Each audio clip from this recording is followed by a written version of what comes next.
السلام علیکم ناظرین، پروگرام رپورٹرز میں خاور گورنر چودھری غلام حسین صاحب ایک بار پھر آپ کی خدمت میں حاضر ہیں۔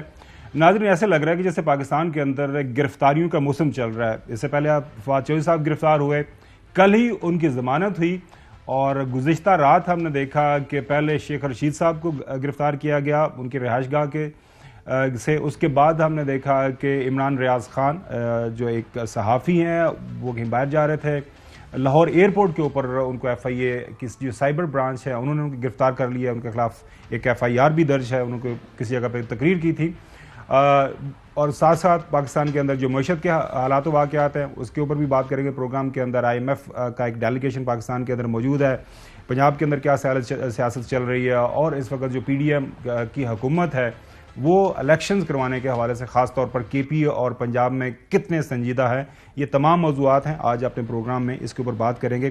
لیکن چلتے ہیں سب سے اپنی پہلی سٹوری کی طرف۔ ناظرین، آج مریم صاحبہ آپ کو پتہ وہ لندن سے واپس آ چکی ہوئی ہیں، ماشاءاللہ وہاں پہ ان کی سرجری تھی، اب روب صحت ہیں، بڑے زبردست انداز سے بول رہی ہیں، جلسے اٹینڈ کر رہی ہیں، ہر جگہ کے اوپر سوال و جواب کر رہی ہیں، پارٹی کے اندر اب ظاہر ہے وہ چیف آرگنائزر کا ان کو عہدہ مل گیا ہے، اس عہدے کو بھی لے کے وہ بڑے اچھے انداز سے سارے کے سارے معاملات آگے چلا رہی ہیں۔ لیکن آج جب ان سے سوال ہوا وہاں پہ بہاولپور پہ کہ جناب عمران خان کی جب حکومت تھی تب صحافیوں کے اوپر آپ کو پتہ ہے مقدمات کبھی کبھار ہوئے، کوئی ایک آدھ صحافی کو اٹھایا گیا، اس کے بعد صحافی ریکور ہو جایا کرتے تھے، لیکن پاکستان مسلم لیگ نون کی قیادت ہو، پیپلز پارٹی کی قیادت ہو، یہ بہت شور شرابہ جو ہے اس وقت مچایا کرتے تھے کہ پاکستان کے اندر فریڈم آف ایکسپریشن کے اوپر قدغنیں لگ رہی ہیں، یہ فسطائیت ہے اس ملک کے اندر، عمران خان نے ملک کے اندر یہ جو میڈیا کے اوپر اور میڈیا کے لوگوں کے اوپر زندگی بالکل جو ہے تنگ کر دی ہے۔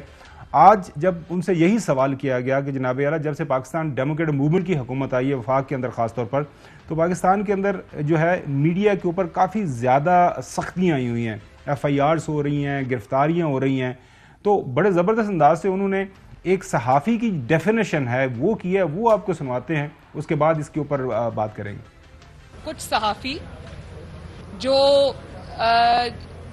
صحافیوں کا جنہوں نے لبادہ اوڑا ہوا ہے اور وہ ان کی ایک جماعت کے ساتھ پوری افیلیشن ہے، اور کچھ چینلز جن میں اے آر وائی سر فہرست ہے، اگر وہ جھوٹ کو، پروپیگنڈا کو جھوٹ بولنے والی مشین کے طور پہ وہ سامنے آئے گا تو اس کے بارے میں پھر بات تو ہوگی، اور اس کے مالکان جو کرتے رہے ہیں اگر وہ صحافت کے گب میں اگر وہ یہ سب کچھ کریں گے تو وہ بولنا میرا حق ہے۔ بالکل مریم صاحبہ کا یہ حق ہے، ظاہر وہ ایک جمہوریت کے اندر ایک جمہوری پارٹی کو وہ لیڈ کر رہی ہیں، کسی بھی ایشو کے اوپر ان کا بات کرنے کا پورا حق ہے، لیکن اے آر وائی کے ساتھ ان کا پیار محبت ناظرین کوئی نیا نہیں ہے، کافی پرانا ہے۔ کچھ عرصہ پہلے لاہور کے اندر ایک پریس کانفرنس ہوئی تو وہاں پہ انہوں نے اے آر وائی کا مائک ہٹا دیا گیا تھا، وہ آپ کو ضرور دکھائیں گے۔ یہ اے آر وائی کا مائک اٹھا لیں یہاں سے پلیز۔ میں کسی بلیک میلر چینل کو جو کسی ایجنڈے پہ ہے میں اس کا مائک یہاں نہیں، یہ اٹھا لیں پلیز، تھینک یو۔ جو بھی یہاں پر اے آر وائی کے نمائندہ بیٹھے ہوئے ہیں میں ان کی بڑی رسپیکٹ کرتی ہوں، مجھے ان سے کوئی پرابلم نہیں ہے۔ ناظرین، یہ کوئی نئی بات نہیں ہے، جو بھی سیاسی جماعتیں حکومت میں آتی ہیں، کوئی بھی میڈیا ہاؤس کسی کو آئینہ دکھاتا ہے تو پھر حکومت کے اندر لوگ ہوں، پولیٹیکل پارٹی کے جو لوگ ہوں وہ برا مان جاتے ہیں، لیکن یہ بھی حقیقت ہے کہ پچھلے 9-10 مہینوں کے دوران جب سے پاکستان ڈیموکریٹک موومنٹ کی پی ڈی ایم کی حکومت آئی ہے، پاکستان کے اندر اس طرح کے record number of cases, F I Rs, گرفتاریاں، اس میں چودھری غلام حسین صاحب بھی شامل ہیں، میں ناچیز بھی شامل ہوں، میرے خلاف بھی 3-4 ایف آئی آرز ہو گئی تھیں، اس کے بعد بیل پورے ملک میں، کراچی، لاہور، اسلام آباد، ہر جگہ کے اوپر جا کے ہم آف کورس ہم نے جو ہے کورٹس کے جو دروازے کھٹکھٹائے اور وہاں سے ہم نے ریلیف لیا، لیکن ایک بڑی اہم چیز ہے وہ ہم ضرور یاد کروانا چاہیں گے اپنے ناظرین کو، اور خاص طور پر مریم نواز شریف صاحبہ کے حوالے سے۔ آپ کو یاد ہوگا کل ہی ہم نے ذکر کیا تھا کہ ارشد شریف کی شہادت کو 100 دن ہو گئے ہیں۔ ارشد شریف کی جب کینیا کے اندر شہادت ہوئی اس واقعے کو لے کے جو ہے مریم صاحبہ نے کیا ٹویٹ کیا تھا وہ بھی آپ کو دکھاتے ہیں، لیکن اس سے پہلے انہوں نے جب ارشد شریف کے حوالے سے بات کی، لیکن ارشد شریف نے ماضی میں جو خاص طور پر شریف خاندان کے حوالے سے ٹویٹس کی ہوئی ہیں، پہلے وہ بتاتے ہیں، اور مریم صاحبہ نے کیا جواب دیا وہ بھی آپ کو دکھائیں گے۔ سب سے پہلے ناظرین آپ کو دکھاتے ہیں، یہ اگست 31، 2017 کی ایک ٹویٹ ہے، اس وقت جو ہے مریم صاحبہ کی والدہ کلثوم صاحبہ لندن کے اندر وہاں پہ ان کا علاج ہو رہا تھا. مریم صاحبہ نے ایک ٹویٹ کیا کہ امی کا آپریشن ہے, اللہ جنت نصیب کرے. ارشد شریف نے اپنے ٹویٹ میں لکھا, یہ 2017 کا اگست 31 کا یہ ٹویٹ ہے, prayer for good health and well being of Mrs Kulsoom Nawaz. یہ ارشد صاحب نے یہ ٹویٹ کیا تھا. اس کے بعد آگے بڑھتے ہیں ناظرین, یہ 16 جون 2018 کا ایک ٹویٹ ہے. تب بھی جو کلثوم صاحبہ کا علاج جاری تھا لندن کے اندر, تو تب وہاں پہ بھی جو ارشد صاحب نے ان کے لیے اپنے دعائیں, گڈ وشز ان کی ہیلتھ کے لیے, اور اس ٹویٹ کے اندر انہوں نے یہ مینشن کیا ارشد شریف صاحب نے کہ بڑی بہادر خاتون ہیں, وہ انہوں نے اکیلے جنگ لڑی سیاست کے اندر. اپنے جب یاد ہوگا جنرل مشرف کے زمانے میں ایگزائل میں چلے گئے تھے نواز شریف, اس کے بعد انہوں نے بالکل تنہا جو ہے ایک ملٹری مائٹ کو ہیڈ آن لیا, اس کا ذکر کیا شہید ارشد شریف نے. پھر ناظرین آگے بڑھتے ہیں, یہ مارچ 2021 کا واقعہ چوہدری صاحب, یہ مریم صاحبہ کو جب کووڈ ہوا تھا تو ارشد شریف نے تب بھی ان کے لیے, ان کی اچھی صحت کے لیے ان کو گڈ وشز کی تھیں. لیکن اس کے بعد آگے بڑھتے ہیں, یہ اکتوبر 25 آ جاتے ہیں چوہدری صاحب 2022. ارشد شریف شہید کا جسد حاکی ٹریول میں تھا, کینیا سے آ رہا تھا, وہاں پہ دوحہ کے اندر جب ایئرپورٹ میں ان کی باڈی ٹرانسفر ہو رہی تھی. یہ وہ ٹویٹ ہے, میرا تو دل بھی نہیں کر رہا ناظرین یہ ٹویٹ پڑھنے کا کہ کیا فرما رہی ہیں مریم صاحب. آپ دیکھ لیں ناظرین کے اوپر, وہ کہہ رہی ہیں کہ لوگوں کو سبق سیکھنا چاہیے. یہ میرے خیال میں اپنی زندگی کی سب سے بڑی غلطی اگر میں کہوں مریم صاحبہ نے, تو یہ ان سے یہ ایز اے پولیٹیشین کمٹ ہوئیں. اور ارشد صاحب کے حوالے سے جو ان کے جذبات سے وہ لوگوں کو پتہ چلا, اس کے اوپر میرے خیال میں اکراس دا بورڈ تمام میڈیا نے چوہدری صاحب ان کو آئینہ دکھانے کی کوشش کی کہ ایسا مت کریں, اللہ نہ کرے ایسا وقت کسی کے اوپر بھی آئے. لیکن وہ مریم صاحبہ نے بات کی. تو اس کے بعد آپ کو پتا ہے ایئر وائی کے جو اشتہارات بند ہو گئے, ہمارا جو معاشی قتل ہوا وہ بھی سب کے سامنے ہے. تو وہ ایک شارٹ سنوا لیں چوہدری صاحب آپ کو سناتے ہیں, اس کے بعد میں آپ کا کامنٹ چاہوں گا کہ مریم صاحبہ کی جو صحافتی تعریف ہے اس کے اوپر آپ کیا کہیں گے. پہلے یہ شارٹ سن لیں. اے آر وائی کو کوئی ایڈ نہیں جائے گا, بالکل. اے آر وائی کو کوئی ایڈ نہیں جائے گا, بالکل. جی چوہدری صاحب آپ بتائیے گا کہ آج جو انہوں نے تعریف کی ہے صحافیوں کی, اگر دوبارہ پروڈیوسر صاحب بتا دیں کہ انہوں کی تعریف کیا ہے, اس کے اوپر کامنٹ آپ کا سنائیں. کچھ صحافی جو صحافیوں کا جنہوں نے لبادہ اوڑا ہوا ہے اور وہ ان کی ایک جماعت کے ساتھ پوری افیلیشن ہے, اور کچھ چینلز جن میں اے آر وائی سر فہرست ہے, اگر وہ جھوٹ کو, پروپیگنڈا کو جھوٹ بولنے والی مشین کے طور پہ وہ سامنے آئے گا تو اس کے بارے میں پھر بات تو ہوگی. اور اس کے مالکان جو کرتے رہے ہیں, اگر وہ صحافت کے گب میں اگر وہ یہ سب کچھ کریں گے تو وہ بولنا میرا حق ہے. جی چوہدری صاحب کیسی لگی صحافیوں کی تعریف؟ تعریف علیحدہ ہے, تو انہوں نے تو سارے کے سارے صحافی بھر دیے اب اپنی حکومت میں. وہ نماز پڑھان لی یا اذان دین لی رکھے انہیں. ابھی جو پنجاب میں جو ان کے لوگ ہیں وہ سارے بھرتی کیے گئے ہیں. وہاں فیڈرل گورنمنٹ جب سے ان کی بنی ہوئی ہے, ادھر کتنے ان لوگوں نے نوازا انہوں نے. اور جو دوسرے ہیں جو ان کی سائڈ پر نہیں ہیں, ان کے لیے مقدمے, جیلیں, گولیاں, گالیاں اور گھٹیا زبان ان کے لیے, اور گھٹیا پروپیگنڈے. اور ارشد شریف کا جو قتل ہے وہ ان کی واچ پر ہے. معاف کرنا, جو ہم ہر اس بندے کو قاتل سمجھتے ہیں اور اس کا ساتھی سمجھتے ہیں جو ان کے قاتلوں کے گلے میں رسا ڈالنے میں پارٹی نہیں بنتا. خواہ وہ عمران خان پر گولیاں چلانے والے اور وہاں جو شہید ہوا اس کی بات ہو, یا ارشد شریف کی اور یا کسی کی بھی ہو, کسی کو آپ کو کسی کی جان لینے کا کوئی رائٹ نہیں ہے. اگر کوئی بندہ اپنے فرائض منصبی اور پروفیشن ہے اس کا جرنلزم, اینکر ہے, ایک بڑا نام تھا صحافیوں میں, ایک بڑا مقام تھا ان کا اینکر اور اینالسٹ کے طور پر.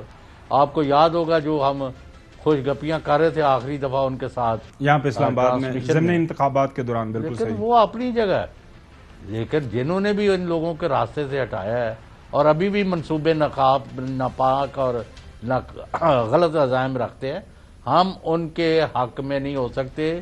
آپ جتنی مرضی گولیاں چلوا لیں, جتنے بندے قتل کرا لو, جو مرضی گرفتاریاں کر لو. میں کئی بندوں کی بہت سارے ان کی صحافت سے ایگری نہیں کرتا، لیکن اگر آپ ان کو صحافیوں کے طور پر ان پر حملے کرائیں گے، ان کے مقدمے بنائیں گے، ان کو راحت اندھیرے میں ان کی پامالی کریں گے، جیسے آپ نے عماد یوسف جو ہے بالکل آج وہ اسلام آباد کے اندر موجود تھے، ان کے اوپر فرد جرم عائد ہونا تھا، ان کی طبیعت ناساز ہوگی، اب وہ ڈیٹ جو ہے 11 فروری پڑ گئی ہے، بالکل وہ فرد جرم، وہ بھی سیڈیشن چارجز، بغاوت کے چارجز، جو صاحب وہ آپ کو پتہ ہی ہے۔ وہ تو ہمیں پورا بخوبی علم ہے کہ یہ حرکتیں ہو رہی ہیں اور باز نہیں آ رہے، لیکن ہمیں توقع ہے کہ چیف جسٹس پاکستان کی سربراہی میں پاکستان کی supreme court mister justice Umar Ata Bandial صاحب ان معاملات پر جو آئین اور قانون کے تحت ان کے منصب کا تقاضے ہیں ان کو پوری طرح جانتے ہیں، اور وہ ان کے اوپر کوئی نہ کوئی درخواستوں پر یا ادروائز اپروپریٹ بالکل صحیح بات آپ، کیونکہ اس طرح کوئی جنگل کا قانون نہیں ہے، بالکل ملک آئین اور آئین قانون کے تحت چلنا چاہیے، اور اگر آپ اجازت دیں تو یہ ہتھ کڑیوں کی چھنکار، یہ دیواریں پھلانگ کے لوگوں کے گھروں میں پہنچنا، لوگوں کو گرفتار کرنا، یہ ایک کیا ماحول کیا بنا رہے ہیں؟ ایک طرف ملک کی اکانومی تباہ ہو گئی ہے، 300 پر نہیں چیز روک رہی، اس کے اوپر بھی نیچے آ رہا ہے، اس کے اوپر بھی چوہے صاحب بات کریں گے، لیکن یہ جو آپ نے بات کی ارشد شریف شہید کے کیس کے حوالے سے ناظرین، وہ ایک آپ کو پتہ ہے انویسٹیگیشن ٹیم بنی ہوئی ہے، وہ کینیا اور وہاں پہ UAE چکر لگا کے آگئے ہیں، اگلے ہفتے انہوں نے اپنی رپورٹ سپریم کورٹ میں جمع کروانی ہے، دیکھتے ہیں وہ کس طرح کی وہاں سے وہ شواہد اکٹھے کر کے لے کے آئے ہیں۔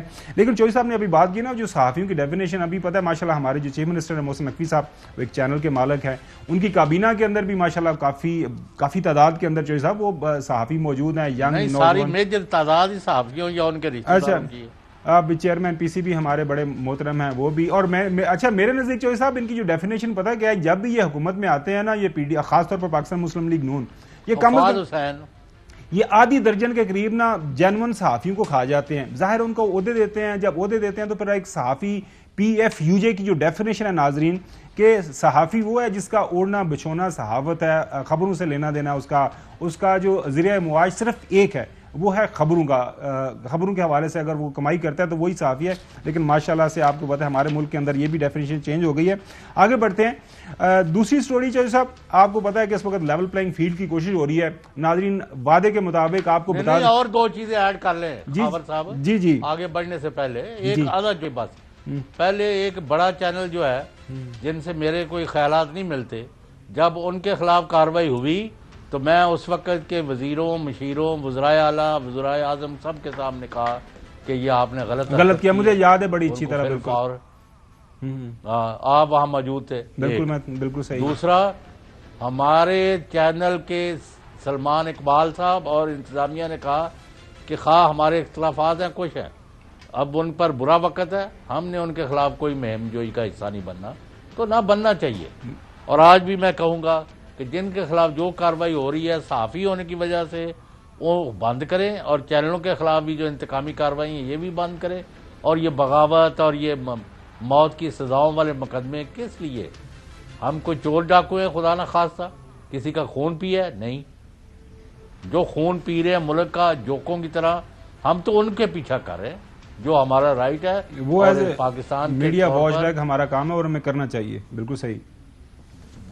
اچھا جو سب آگے بڑھتے ہیں ناظرین، جس طرح ہم نے وعدہ کیا ہوا ہے کہ ہر روز اپنے پروگرام میں آپ بتائیں گے کہ یہ میجر آئینی جو ایک وائلیشن ہو رہی ہے پنجاب اور KP الیکشنز کے حوالے سے، اس وقت جو ہے پنجاب میں ناظرین جو ہے 18 دن گزر گئے ہیں، جو 90 دن جو ایک آئینی مدت ہے جس کے اندر الیکشن ہونے ہیں، باقی رہ گئے ہیں 71 دن الیکشن کروانے کے لیے، کیونکہ 71 دن اگر کراس کریں گے تو اس کے بعد آپ کے اوپر جو آرٹیکل 6 لگتا ہے وہ بھی آپ کو بتائیں گے کیسے لگے گا۔ اسی طرح خیبر پختونخوا کے اندر ناظرین 14 دن گزر گئے ہیں اور باقی رہ گئے ہیں 75 ڈیز، یہ آئینی مدت ہے، اس کے اندر آپ کو ہر حال میں وہاں پہ انتخابات کروانے ہی کروانے ہیں۔ لیکن چوہی صاحب ابھی جو انتخابات کے حوالے سے ہم دیکھ رہے ہیں کہ پاکستان مسلم لیگ نون جو ہے بحالت مجبوری ان کو بھی لگ رہا ہے کہ شاید الیکشن ہونے ہی ہونے ہیں، انہوں نے اپنی کمپین شروع کر دی ہے، لیکن اس سے پہلے وہ وہاں پہ جو ابھی کمپین کر رہی ہیں صوبے کے اندر، وہ جس طرح کے بیانات آ رہے ہیں وہ کہہ رہے ہیں کہ ہم تو دیکھیے گا بالکل کلین سویپ کر دیں گے۔ یہ آپ کو سنواتے ہیں مریم صاحبہ نے کیا فرمایا۔ اس ملک کے پاس